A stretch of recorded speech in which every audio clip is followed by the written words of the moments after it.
Thank you, Mr. President. Mr. President, last week, every senator was put on the record as to whether they will defend the right to contraception.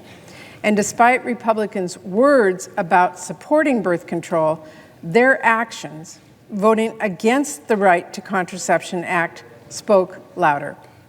Today, we are putting Republicans on the record on another issue families across the country are deeply concerned about: the right to IVF. As we saw in Alabama, the threat to IVF is not hypothetical, it is not overblown, and it is not fear-mongering.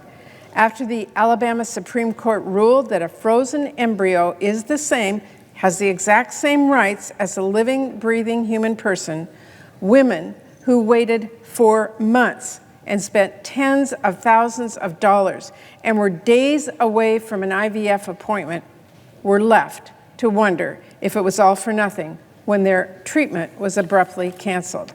And families that had already gone through IVF were left to wonder if they could have their providers now dispose unused embryos without facing legal threats.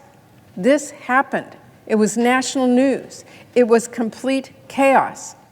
So Republican efforts to dismiss this vote as fear-mongering are simply not going to fly, especially when right now there are Republican bills right now that would enshrine as a matter of law that life begins at conception and that discarding unused embryos is essentially murder.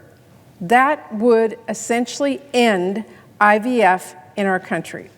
And this is not a fringe bill either. It is supported by the majority of House Republicans, including the Speaker. Mr. President, I don't know how to make this any clearer to my Republican colleagues. You cannot support IVF and support fetal personhood laws. They are fundamentally incompatible. Democrats are not going to let Republicans off the hook for their support for fetal personhood. This is a dangerous and extreme ideology that the public must understand Republicans support wholeheartedly. We are also not going to let Republicans paper over their extremism with their so-called solution, a bill that is not only silent on ensuring embryos can be discarded, but that explicitly allows states to put burdensome restrictions on IVF and create the kind of legal uncertainty that forced clinics in Alabama to close their doors. Mr. President, I do have good news for any of my Republican colleagues who do genuinely want to support IVF in a serious, meaningful way. We have a bill before us today that will do just that, and we're going to vote on it very shortly. The Right to IVF Act. I really want to thank Senator Duckworth and Senator Booker for working with me to put together a bill that would protect Americans from attempts to restrict IVF and help people get those vital services at a lower cost. The Right to IVF Act would establish a federal right for patients to get IVF care and for doctors to provide it. It would ensure more health insurance plans cover IVF services, making care finally accessible to middle-class and lower-income families who desperately need it. And this package includes my bill to help more veterans and service members who have difficulty conceiving get the critical fertility services they need to start their families, including IVF.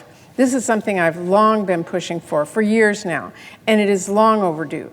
All these men and women who fought to protect our families, we owe it to them to make sure they have the support when they come home to grow theirs. None of this should be controversial, especially if Republicans are serious about it, supporting IVF and preventing more chaos like we saw in Alabama. I'll have more to say before the final vote, but the bottom line is Americans saw earlier this year with painful clarity just how real the threat to IVF is. And they're going to see right now just who is serious about addressing that threat and protecting IVF access.